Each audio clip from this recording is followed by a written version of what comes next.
Glória a Deus. Romanos capítulo 8, versículo 14. Eu vou ler na versão, nova versão transformadora, vai estar ali no Data Show. Aí você pode acompanhar. Esse primeiro versículo, acredito que não vai ter muita diferença. A palavra do Senhor diz assim: porque todos os que são guiados pelo Espírito de Deus são filhos de Deus. Porque todos os que são guiados pelo Espírito de Deus são filhos de Deus. Amém? A pergunta que eu faço aqui, diante desse versículo que diz: todos que são guiados pelo Espírito de Deus são filhos de Deus. E eu faço uma pergunta, começando esse culto, essa reunião, essa palavra: todos que estão dentro da igreja são guiados pelo Espírito de Deus? Todas as pessoas que estão dentro da igreja, você acredita que são guiados pelo Espírito de Deus? A resposta é não. Exatamente, Pedro.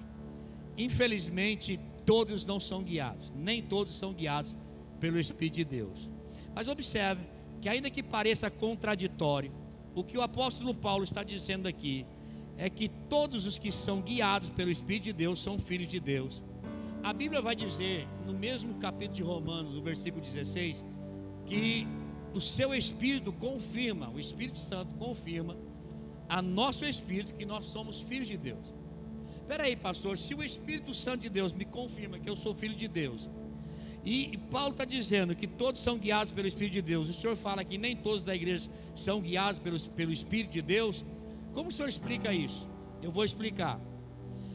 Existe duas traduções para filho, a palavra filho no grego.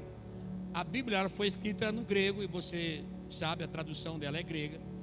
E existem duas palavras que traduzem a respeito de filho. A primeira é teknon, que significa alguém que é filho ou filha por mera questão de nascimento. É alguém que foi gerado com a mera questão de nascimento, ela é um filho, é uma filha. Mas a outra palavra, a outra definição para filho no grego é huios, que é H-U-I-O-S.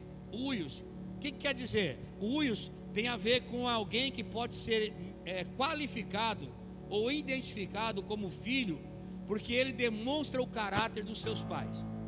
Então é muito comum você ver um filho e você falar: meu Deus, esse filho é igualzinho a fotocópia do pai. As atitudes, a maneira que o pai age é de forma idêntica ao seu pai. Verdadeiramente, ele é filho.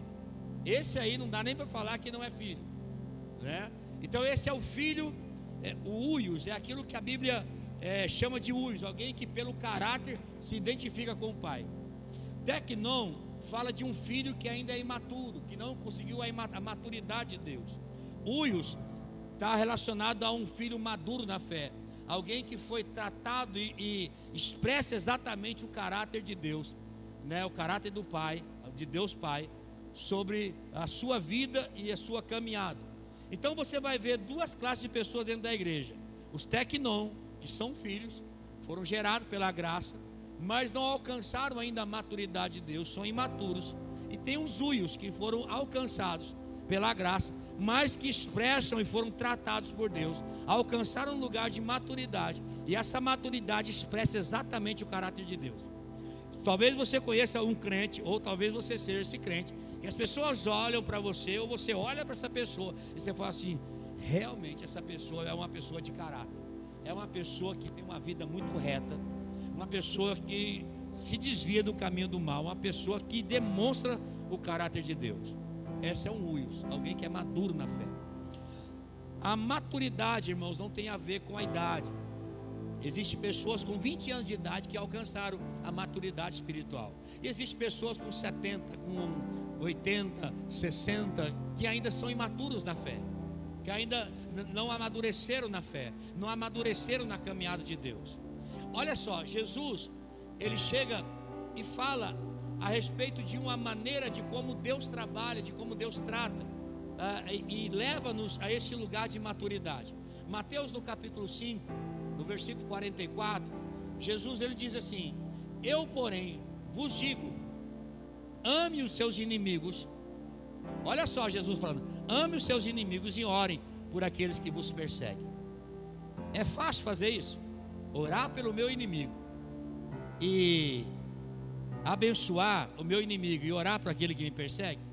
Eu vou, para piorar um pouquinho, eu vou ler na versão amplificada, na revista, na Bíblia, o livro. Olha só, esse mesmo versículo vai dizer assim: eu, porém, Jesus falando, digo, ame os vossos inimigos. Já está difícil, né? Ó Deus elevando o patamar de tratamento para a maturidade. Ame os vossos inimigos, abençoe aqueles que te amaldiçoam, faça o bem àqueles que te odeiam e orem por aqueles que vos perseguem. Meu Deus, agora piorou o negócio. Quando eu li nessa versão, eu confesso para vocês, falei, Deus, é dura coisa que o Senhor pediu, mas é um propósito e um processo que é necessário. Quando eu amo um amigo, irmãos, é fácil. Agora, amar os inimigos, abençoar aquele que está me amaldiçoando e fazer o bem para aquele que me odeia, isso fala de um lugar, de uma submissão em Deus, que me faz verdadeiramente se tornar filho. Por quê? Porque o versículo 45, a Bíblia fala, desse modo vocês agirão como verdadeiros filhos de seu pai. Que verdadeiros filhos é esse de seu pai? É aqueles que expressam o caráter de Deus. É aqueles filhos que alcançaram a maturidade de Deus. Amém, queridos? Estão entendendo?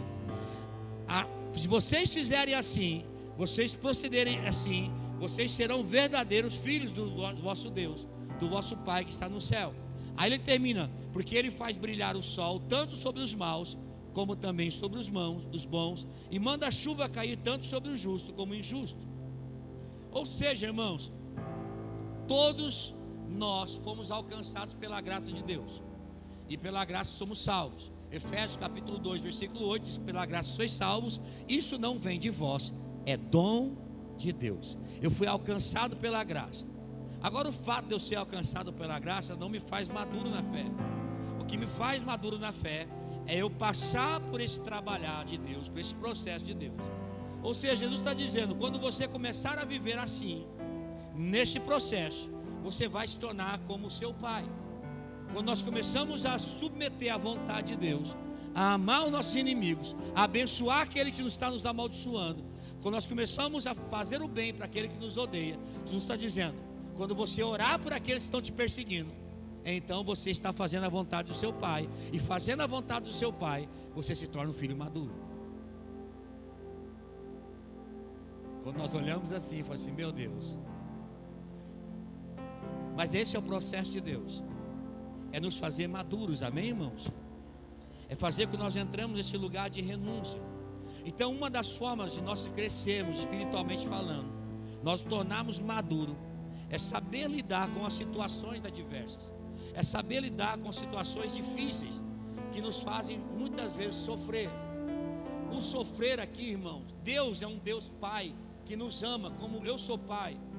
Eu tenho amor pelos meus filhos, mas eu entendo, eu compreendi que algumas coisas são necessárias para que os meus filhos cresçam. Alguns processos são necessários para que eles alcancem um conhecimento e uma maturidade. Por mais que eu sinta no meu coração a dor deles estarem sofrendo, eu entendo algo, é necessário eles passarem por alguns processos para crescer espiritualmente falando. Amém, queridos? Então é necessário. Deus, ele quando olha para nós, ele entende que é necessário que alguns de nós venhamos a sofrer. O sofrimento faz parte da maturidade, de alcançar a maturidade. Quando você olha os grandes homens da Bíblia, os heróis da fé, os homens e mulheres de Deus, que cumpriram um chamado e alcançaram a maturidade na caminhada, você vai ver que todas essas pessoas passaram por tempo de sofrimento, processos da sua vida que foram necessários para o crescimento. Então, o sofrer faz parte, o sofrimento faz parte, é necessário. Por quê, pastor? Porque eu preciso ser liberto, eu preciso ser transformado por esse evangelho, eu preciso ser liberto pelas coisas que ainda me prendem, que me aprisiona. Eu preciso ser liberto daquilo que ainda gera em mim tristeza, gera em mim apatia, gera em mim medo, gera em mim insegurança, gera em mim ira, gera em mim raiva. áreas em nossa vida que precisam ser libertas. E muitas vezes, irmãos, 98% ou 99% das pessoas dentro da igreja estão presas por uma ofensa. Elas não conseguem viver uma totalidade de Deus, aquilo que Deus tem para elas, porque elas estão presas. Então, você aprender a esse ambiente de Deus de obediência é essencial. Hebreus capítulo 5, no versículo 8, vai dizer algo que é muito forte e muito poderoso. Embora Jesus sendo filho, estou falando de Jesus, embora Jesus sendo filho, ele aprendeu a obediência por meio do seu sofrimento. O que o escritor de Hebreus está dizendo aqui? Que embora Jesus sendo filho de Deus, ele aprendeu algo na terra que ele não trouxe do céu. Irmãos, escute algo: Jesus não trouxe obediência do céu, ele aprendeu na terra a obediência através do sofrimento. Através do sofrimento. Como ele aprendeu? Sofrendo. Ele aprendeu sofrendo.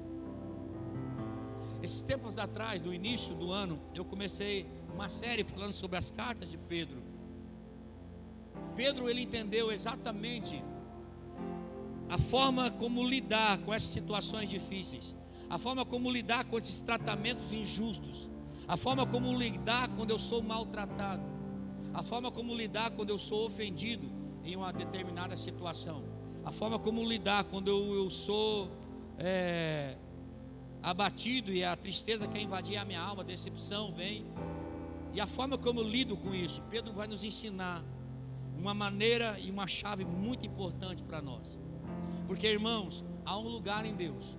Quando eu entendo isso, que eu alcanço a maturidade, é quando eu me submeto, é quando eu permito que Deus trate a minha vida, é quando eu decido renunciar a mim mesmo para viver a vontade de Deus, é quando eu deixo que a palavra de Deus ela gere vida em mim, e ela arranque de mim aquilo que precisa ser arrancado, ela abale em mim aquilo que precisa ser abalado, ao ponto de arrancar aquilo que tem que ser arrancado dentro de mim, para que eu possa suportar ao dia mal.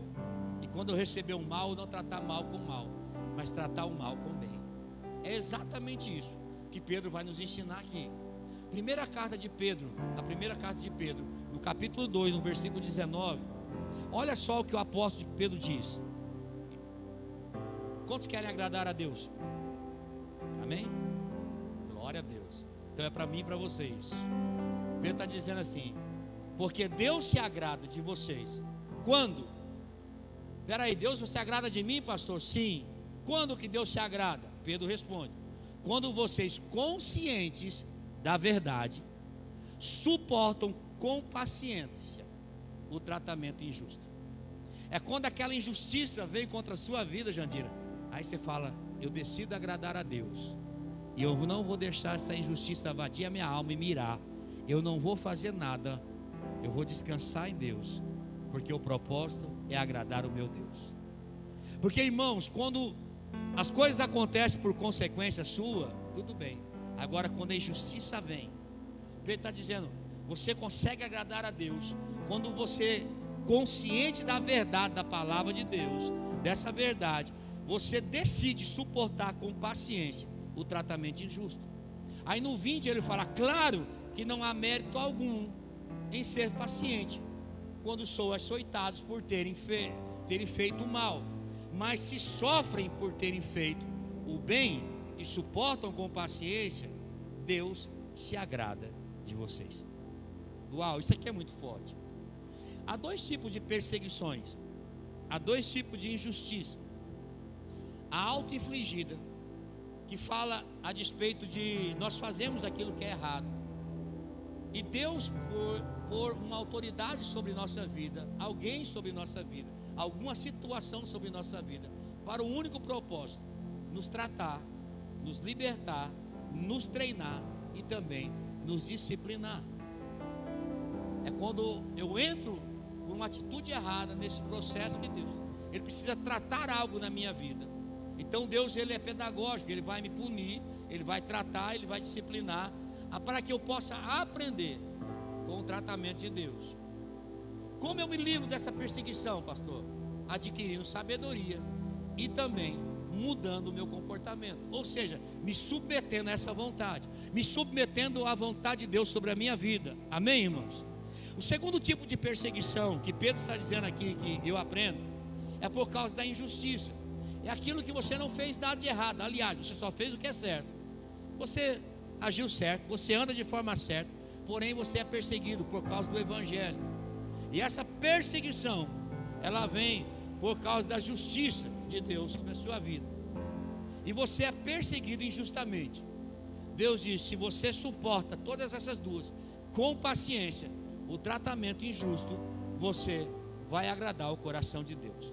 Mas olha, Pedro vai continuar dizendo. Aliás, a primeira carta de Pedro é toda ela, os 4 capítulos, toda ela falando sobre isso, falando sobre tratar a ofensa. Mas eu não vou falar toda ela, vou falar alguns pontos. O versículo 21, olha só o que Pedro diz: porque Deus o chamou para fazer o bem, mesmo que isso resulte em sofrimento, pois Cristo sofreu por vocês. Ele é o seu exemplo, siga os seus passos. Se não estava sendo convincente com você, agora eu não tem como você fugir da raia. Eu vou ler na versão amplificada para você. Eu procurei tanto essa versão, irmãos, essa madrugada, e Deus me deu a graça de encontrar ela. Não estava achando, eu encontrei ela. Eu vou ler na versão amplificada para você. Olha só o que diz. Como tem um chamado de Deus aqui, irmãos? Amém? E esse chamado seu, eu tenho um chamado para pastorear, só que eu tenho um chamado principal. E esse chamado principal é exatamente isso: agradar a Deus. Na versão amplificada diz: pois para isso vocês foram chamados, e inseparável da sua vocação. Isso não pode separar da sua vocação. Foi para um propósito que vocês foram chamados. Pois Cristo também sofreu por vocês, deixando o seu exemplo, ou seja, a sua pessoa, um modelo, para que vocês sigam os seus passos. Pedro não está dando opção.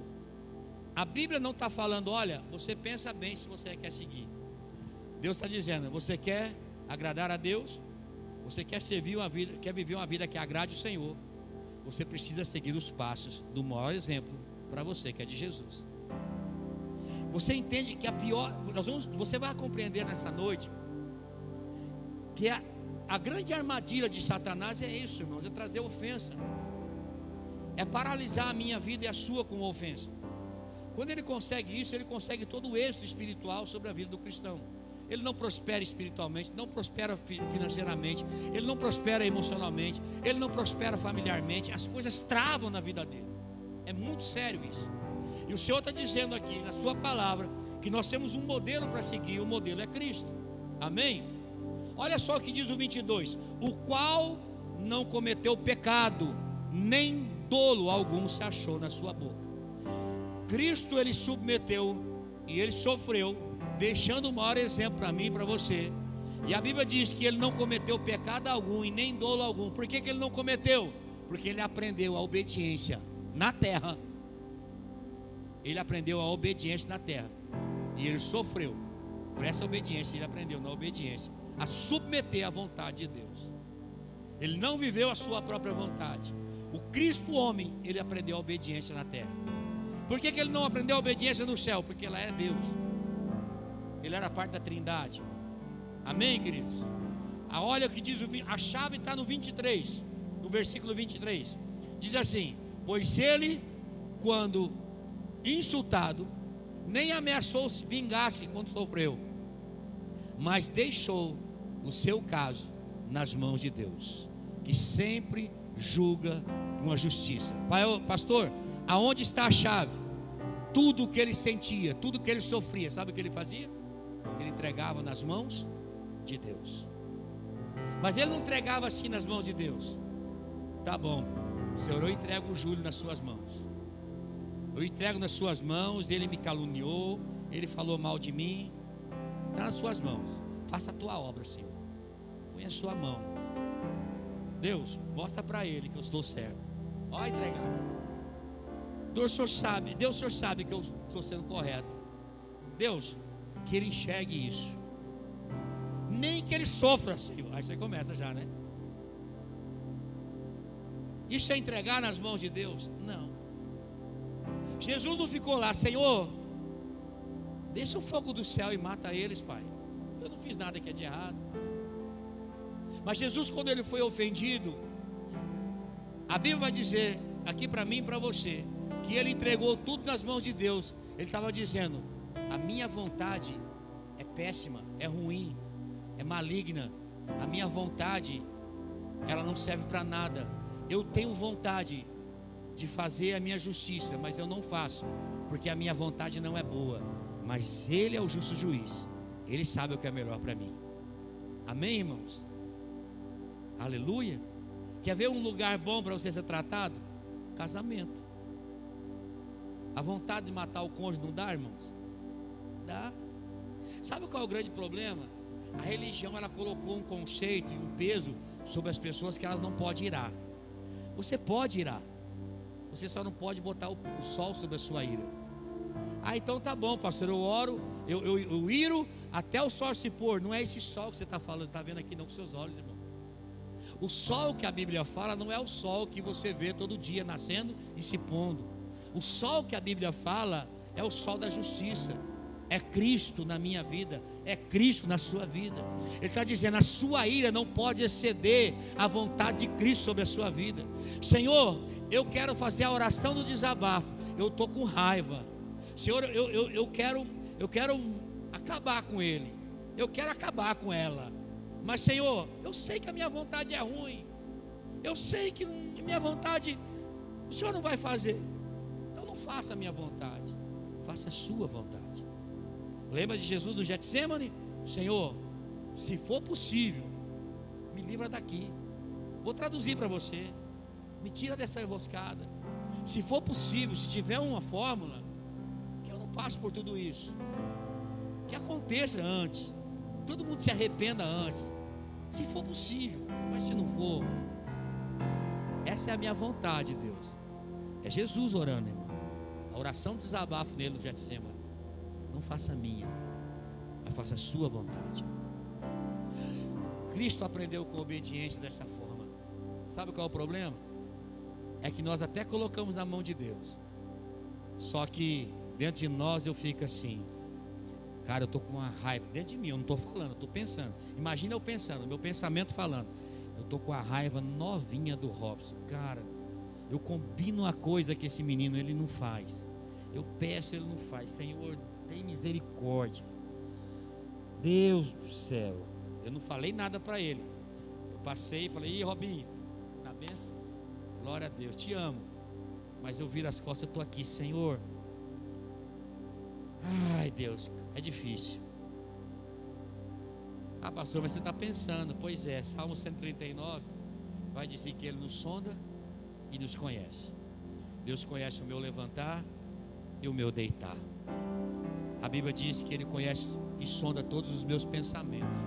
Sabe o que é o pior? Ele fala que a palavra ainda nem chegou na minha boca, Ele já conhecia todas elas. Nós seremos julgados, irmãos, não só pelas nossas atitudes, mas também pelas nossas intenções. Não adianta eu falar com a boca: eu entrego o Robson na sua mão, Senhor. Faça o Senhor a justiça no meio da injustiça que Ele fez comigo, se no meu pensamento eu continuo querendo matar ele. Amém, irmãos? Aleluia. E isso, infelizmente, dentro da igreja acontece muito. Tá tudo bem, Julião? Tá tudo bem, pastor. Ele vira as costas: pastor, enche o saco, cara. Não tá bem nada. Não faz isso. Isso dentro da igreja acontece muito. Sabe por quê, irmãos? Nós somos treinados dentro de uma religião que não é confrontada. Esse evangelho não é pregado, irmão. Esse tipo de mensagem não traz ibope, não traz multidão para dentro da casa de Deus. E não se prega esse tipo de palavras. Não se prega. Esse tipo de evangelho, ele não é atrativo aos olhos. É por isso que a Bíblia fala que nos últimos dias eles sentirão comichões nos ouvidos. Vai ser incomodado com ouvir uma mensagem dessa, e não suportarão, e não permanecerão. Querido, Deus está tratando uma igreja, Deus está querendo amadurecer uma igreja que ainda é menina, que ainda é imatura, que ela conhece todos os rudimentos da fé, mas ela não vive a natureza de ser um filho huios, um filho maduro, aqueles que verdadeiramente são filhos de Deus, que o apóstolo Paulo fala, que o próprio Jesus fala em Mateus. Nós ainda estamos sendo feridos por pessoas, nós ainda estamos sendo feridos por atitudes de pessoas, nós ainda somos feridos por as pessoas que nos fazem alguma injustiça, nos maltratam, nós ainda somos magoados. E pasme, nós fazemos justiça com as nossas próprias mãos. Daqui a pouco eu vou entrar nesse assunto. Nós fazemos. A palavra do Senhor está dizendo: a chave está a entregar tudo para quem julga de forma reta. Entregar tudo para o Senhor. Pedro está falando de um Jesus que estava na cruz do Calvário, sendo maltratado, injuriado, caluniado pelos líderes, fariseus, doutores da lei, os soldados daquela época, esnobando ele, estava ali ridicularizando ele. Jesus olha e fala: Pai, perdoa eles, porque eles não sabem o que fazem. Jesus não estava ali com ódio deles, irmãos. Jesus não estava ali ofendido com eles. Jesus entrou num ambiente onde a ofensa não tinha força sobre a sua vida. A Bíblia diz que Jesus não respondeu palavra, ao ponto de Pilatos ficar admirado com a atitude de Jesus. Por que Jesus não ficou ferido? Porque ele sabia que era o seu pai que julgaria o caso sobre a sua vida. Por vezes, irmãos, nós somos tentados a nos defender em certas injustiças contra nós, e isso é terrível, certo ataque sobre nossa vida. É ou não é verdade? Nós somos tentados. Falou mal de mim: ah, pastor, eu sou crente, mas não sou bobo. Você não é dessa época, eu tinha da época: eu sou crente, mas eu não sou bobo. Não passar, não. Fazer de besta, não. Bateu comigo, levou. Não venha falar comigo, não. O jeito que vem, vai voltar. Eu não sou bobo. Somos tentados a nos defender. Nos defendemos das injustiças, nos defendemos quando somos atacados, nós defendemos de diversas formas, irmãos. Sabe, eu anotei aqui todas as vezes que você vai se alimentando dessas questões na sua alma e no seu coração, a ofensa ela vai crescendo dentro de você. Eu li essa frase no livro e isso me entrou dentro do meu espírito nessa madrugada muito forte, e diz exatamente assim: quando você se defende, você abre mão do seu direito espiritual de proteção. Vou repetir: todas as vezes que você se defende, você está abrindo mão do seu direito espiritual de proteção. Explica isso, eu vou resumir para você. O Robson me fez algo, me ofendeu, aí eu vou e me defendo, é uma injustiça comigo. Eu fui injustiçado, ele falou algo que eu não fiz, é automático, ele falou, eu já respondo: eu não fiz isso. Não, você está me julgando, você está fazendo isso. Eu pergunto a você: como Deus vai julgar essa causa, se eu já estou julgando? Sabe o que Deus faz quando você se defende de uma ofensa? Deus, ele pega as suas mãos e faz exatamente isso. Deus, ele sai de cena e fica deixando você se defender. Deus, ele não pode fazer nada, irmãos, quando você decide se defender, fazer sua justiça própria. É exatamente isso que Jesus está dizendo na sua palavra, é exatamente isso que Pedro está ensinando. Enquanto nós estamos aqui defendendo aquelas pessoas que nos ofenderam, que nos caluniaram, que vieram contra nós, que nos feriram, que nos machucaram, nos desagradou, nos decepcionou, o Senhor sai de cena e ele fica só olhando. Pastor, mas eu estou orando, eu estou jejuando. Pois é, Jesus não vai poder fazer nada na sua vida. Sinto te dizer, vou trazer essa informação: Deus não vai fazer nada com a sua vida enquanto você estiver fazendo a justiça própria com a sua boca e com as suas palavras. E nós somos tentados a nos defender. Por que ele não pode? Porque a causa não está na mão dele. Sabe por que Jesus ficou calado e não abriu a boca em todo o tempo, Júlio? Porque a causa não estava mais nas mãos de Jesus. Ele foi ferido muito mais que eu e você. Ele foi perseguido muito mais que eu e você. Mas sabe, ele aprendeu algo. A minha causa está nas mãos do meu Deus. É Ele quem vai julgar. É Ele quem julga. O grande problema, irmãos, é que nós começamos a cometer esse erro. O fato de você responder a esses ataques que veio contra você, te faz o seu ofensor como juiz na sua vida. Quem vai julgar a sua vida é aquela pessoa que está caluniando você, está maltratando você, ou está te atacando, quer seja com palavras, quer seja com atitudes. Então, enquanto você estiver sofrendo, irmãos, e se defendendo, Deus ele vai ficar de lado só olhando. Mas quando você decidir deixar de se defender e dizer: Senhor, eu não quero me defender mais. Senhor, trata essa ofensa na minha vida. Senhor, eu quero abençoar a vida do Robson. Coitado do Robson, parece que o Robson amaldiçoa, né, irmão? Eu quero abençoar a vida do... Vai que ele amaldiçoa mesmo, né? Não sei, estou brincando, gente. Deus, eu quero abençoar a vida do Robson. Senhor, eu abençoo a vida do teu filho. Cuida de tudo isso. Eu entreguei, irmãos. Quando você faz isso, Deus dá o passo e fala assim: agora é comigo. Agora eu entro em cena. Deixa eu falar algo. Muitas pessoas não vivem o melhor de Deus, não alcançam o melhor de Deus, por tentarem se defender e agirem com as suas próprias forças. O que Jesus fez foi exatamente isso. Jesus saiu de cena e Deus entrou em cena. Quem julgou a causa de Jesus foi o próprio Deus, o próprio Pai. Em 1 Pedro, no capítulo 3, no versículo 8, o apóstolo Pedro diz assim: por fim, tenham todos. A Débora foi arrebatada, mas vamos lá. Por fim, tenham todos o mesmo modo de pensar. Sejam cheios de compaixão uns pelos outros. Amem uns aos outros como irmãos. Mostre misericórdia e humildade. Pedro está dizendo: a fórmula para que você viva livre da ofensa é você ter compaixão, mostrar misericórdia, humildade e amar, e ter todos a mesma maneira de pensar. Isso aqui não é para pastor, isso aqui não é para líder, isso aqui é para a igreja de Cristo na terra, para os filhos de Deus maduros. Aí no 9, 1 Pedro 3,9 diz: não retribua mal por mal, nem insulto com insulto, ao contrário, retribuam com uma bênção.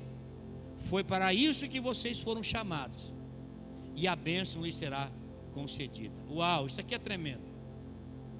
Quando você se defende, você entra em conflito com alguém. Pedro está dizendo. Então, quando você se defende, você está entrando em conflito. E quando você entra em conflito, apareceu, você cria uma atmosfera no seu coração.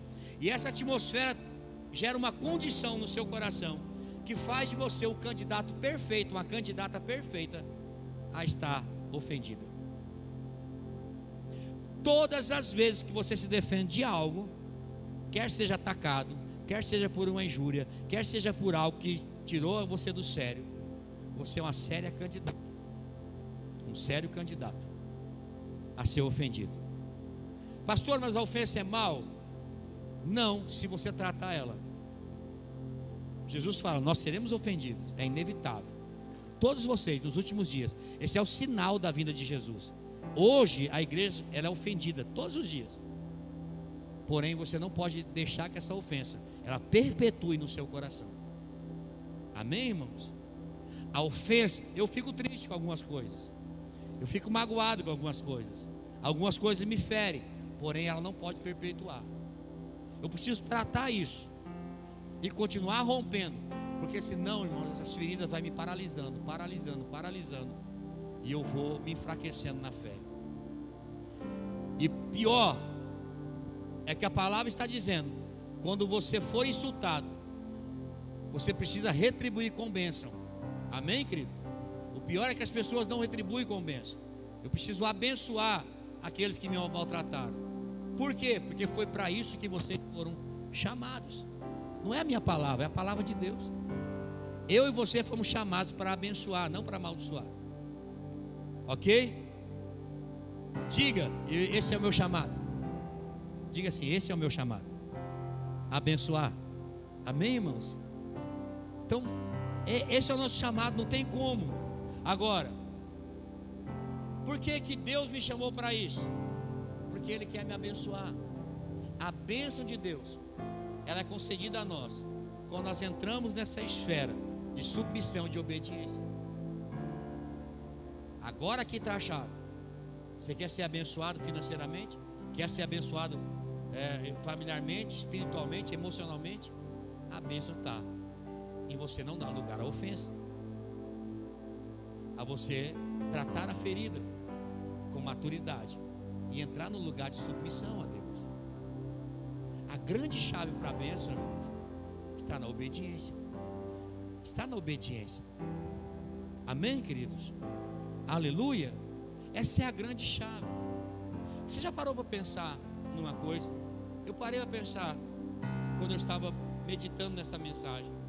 Quantas pessoas dentro da igreja deixaram de receber bênçãos de Deus nesse tempo todo? Porque elas retêm nos seus corações as ofensas e elas não se livram delas. Quantas pessoas estão dentro da igreja feridas, machucadas, desanimadas, entristecidas com alguém? Quantas pessoas que ainda estão com a ofensa viva? Quantas pessoas têm tristeza com líderes ruins, líderes que machucaram, que feriram? Eu falei domingo passado, irmãos. Ó, o líder que manda levou o seu filho, o único filho, levou para uma liderança corrupta. O sacerdote do sacerdote, o líder do sacerdote, ele estava cheio de si. O gordo, o obeso daquela época, biblicamente falando, espiritualmente falando, é alguém cheio de si. Eli era cheio de si. Para piorar, os dois filhos de Eli, eles se deitavam no Santo do Santo, na porta do Santo do Santo, com as mulheres que ele ia se sacrificar. Eles prostituíam e pegavam das ofertas, forçado, não era algo concedido, eles forçavam. E Ana, ela coloca o seu filho para crescer nesse ambiente. Samuel se tornou um grande líder, um grande profeta, um homem usado por Deus, em um ambiente totalmente desfavorável. Depois ele unge Davi, Davi cresce, ele amadurece com um rei que perdeu totalmente a direção de Deus e procurou matá-lo. Para pensar, irmãos. Olha só como Deus trabalha. Sabe, muitas pessoas estão feridas. Qual foi o grande diferencial de Samuel e de Davi, da igreja ofendida hoje? É que ambos eles trataram as ofensas. Eles não deixaram que os ataques, que as injúrias, que as injustiças entrassem no coração deles e gerasse ódio e raiva, ao ponto de querer destruir. Jesus diz, é inevitável, Mateus 24:10, é inevitável, um dos sinais dos últimos dias é inevitável, vocês vão passar por escândalos, vocês serão ofendidos. Se vocês não tratarem a ofensa, vai entrar o ódio, a ira.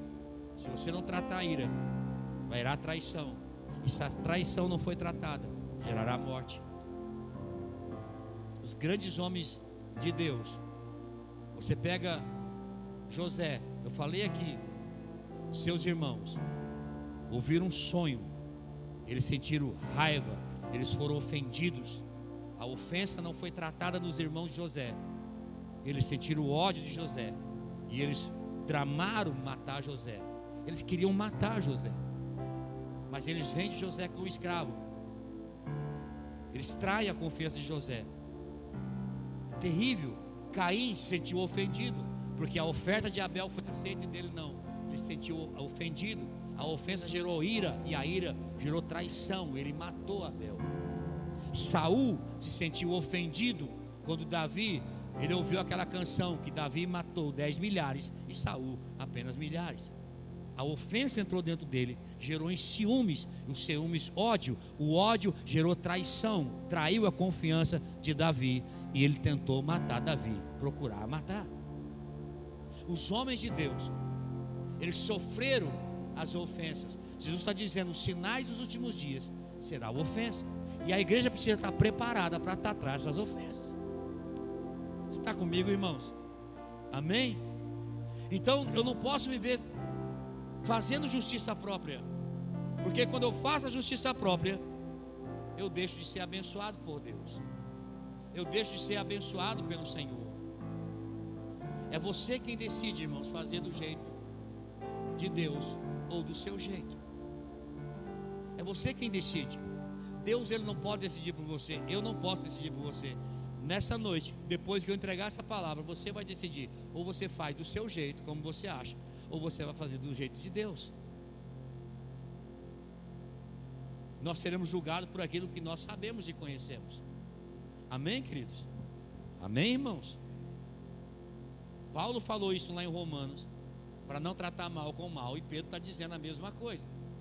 Ele fala: se você tratar mal com mal, você será um filho imaturo. Você tratar mal com bem, você será um filho maduro. Agora Pedro fala a mesma coisa para mim, porque essa é a mensagem do Evangelho: livrar a minha vida sua da prisão. Amém, irmãos? Mas continuando aqui, 1 Pedro 3, agora no versículo 10, aí ele diz: se você quiser desfrutar da vida e viver muitos dias felizes, refreie a sua língua. Uau! Põe o freio na sua língua, deixa de falar maldades, e os seus lábios de dizerem mentiras. Deixe de falar mentiras, deixe de falar maldade. 11, afasta-se do mal e faça o bem, busque a paz e esforce-se para mantê-la. Eu preciso esforçar, amém, irmãos? Aí no 12 diz: os olhos do Senhor estão sobre os justos e os seus ouvidos abertos para as suas orações. O Senhor, porém, volta o rosto contra os que praticam o mal. Escute aqui para mim. Olha aqui para os meus olhos azuis. A Bíblia está dizendo: se você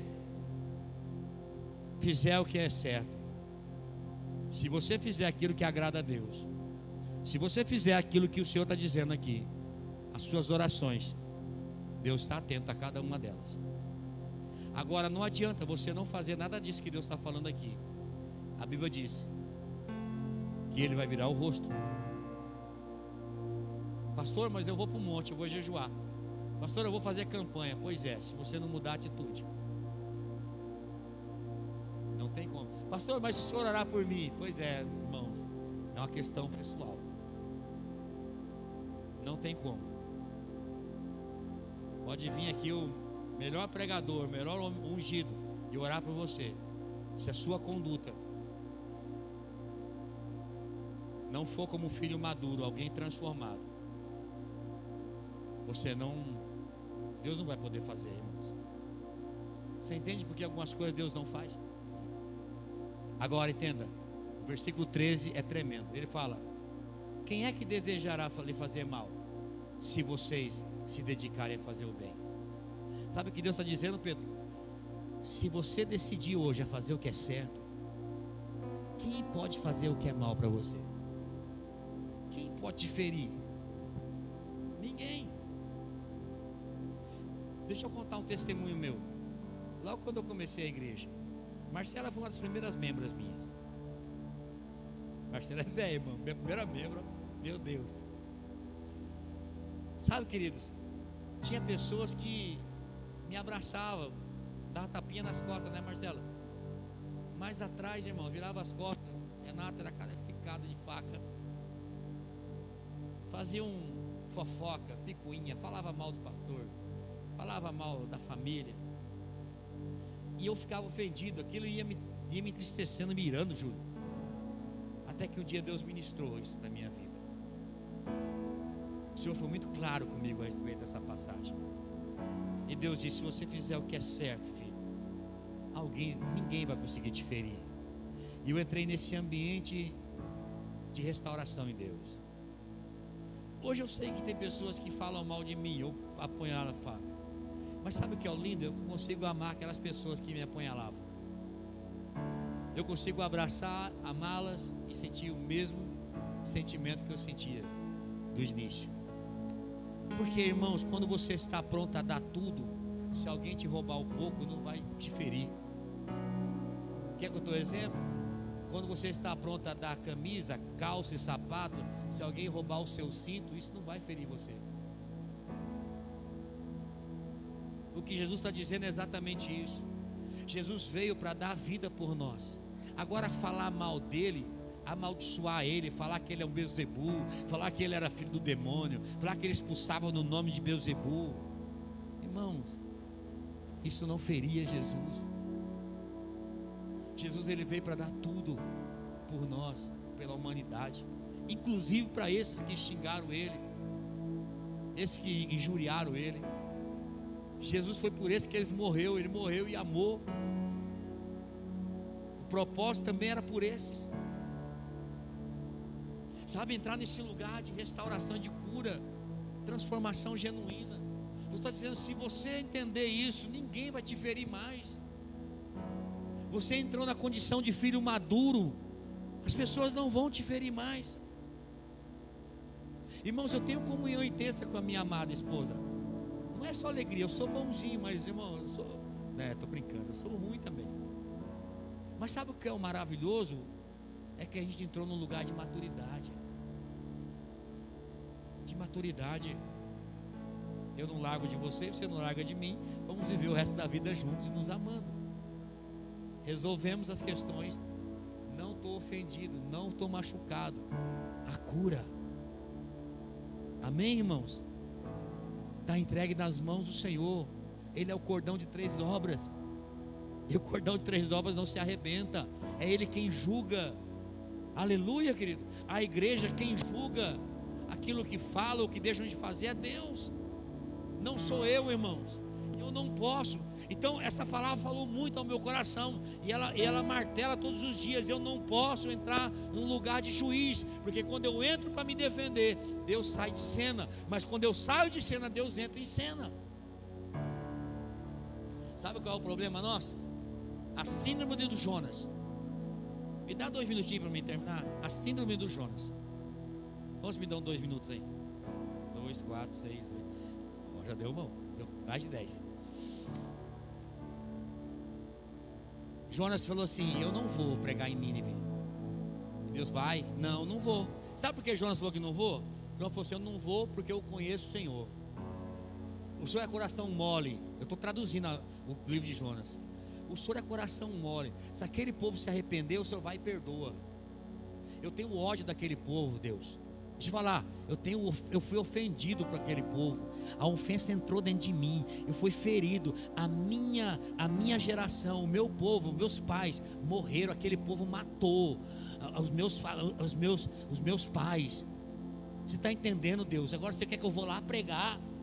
Eles são meus inimigos. Eu não vou. Deus fala: você vai, João. Não.